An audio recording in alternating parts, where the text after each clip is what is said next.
मैं दोस्ती और दुश्मनी दोनों खुल के निभाता हूँ। मैं यहाँ किसी भी मुस्तफा भाई मतलब से नहीं आया, आपको पता है। मेरा और मुस्तफा साहब का एक कॉमन नेचर का भी एक तरीक़ेकार, हम प्यार से बात करना भी जानते हैं, हम हाथ मरोड़ के भी काम कराना जानते हैं। बिलावल साहब बहुत एक्स्ट्राऑर्डिनरी रिसेप्टिव हैं, तो हमें सबसे पहले तो सबका मैंडेट तस्लीम करना होगा। हमारे यहाँ सारा जो मकसद है, सारी पॉलिटिकल पार्टीज़ के साथ जाना मेरा, उसका जो मेन रीज़न है नेशनल कॉज।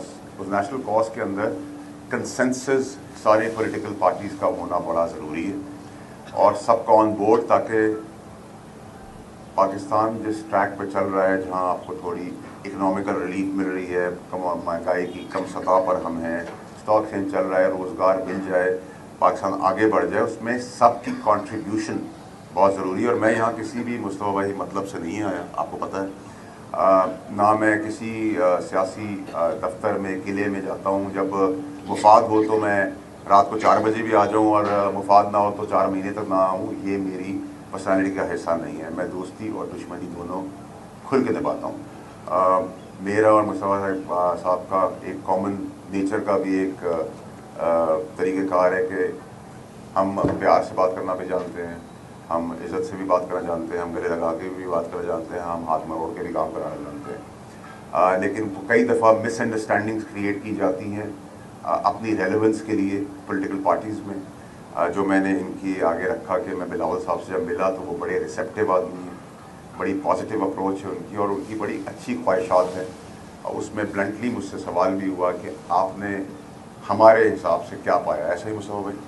तो मैंने उनको किसी झूठ और फरेब के बगैर बताया कि बिलावल साहब बहुत एक्स्ट्राऑर्डिनरी रिसेप्टिव हैं तमाम पॉलिटिकल पार्टीज़ के, इंक्लूडिंग एमकेएम। और एमकेएम की अगर 22 सीटें हैं और एमकेएम का एक मैंडेट है, तो हमें सबसे पहले तो सबका मैंडेट तस्लीम करना होगा।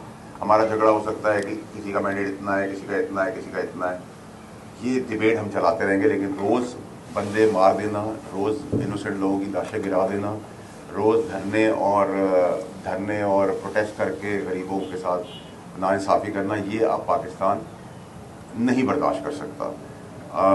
मैंडेट का मतलब ये नहीं होता कि आपने सिर्फ इलेक्शन ले लिया, अच्छी अच्छी बात करनी, ज़रूरत पड़ी तो आप आ गए, आपने कहा जी आप हमें यहाँ सपोर्ट करते हैं, हम वहाँ सपोर्ट करते हैं। मैं समझता हूँ कि इनकी रिप्रेजेंटेशन के अंदर एक ब्रिज का किरदार है। वो मैं पूरी तरीके से अपनी पूरी 1% जो भी मुझे अल्लाह ताला ने सलाहियत दी है, वो कोशिश पूरी करूँगा, बगैर किसी मुनाफ़क़त के, बगैर किसी मतलब के, कि इनकी मैंडेट का रिप्रेजेंटेशन में कन्वर्जन हो, चाहे वो सूबाई हो, चाहे वो फेडरल क्यों ना हो। और जब तक वो नहीं होगा तो आप सवाल कैसे करेंगे? कल जब हम वोट लेने जाएंगे तो मैं मुस्तफा साहब से पूछूंगा, सर आपको वोट मिला था, आपने क्या किया? तो वो कहेंगे मेरे पास नुमाइंदगी नहीं। नुमाइंदगी का मतलब रिस्पॉन्सिबिलिटी होता है, और मैं समझता हूँ कि पीपल्स पार्टी का भी बड़ा दिल है इस मामले में। फेडरल गवर्नमेंट से भी हम एक मुश्तरका भी मीटिंग करेंगे, और फेडरल गवर्नमेंट में भी बहुत सारे लोग अच्छी सोच और समझ के और पॉलिटिकल माइंड रखते हैं।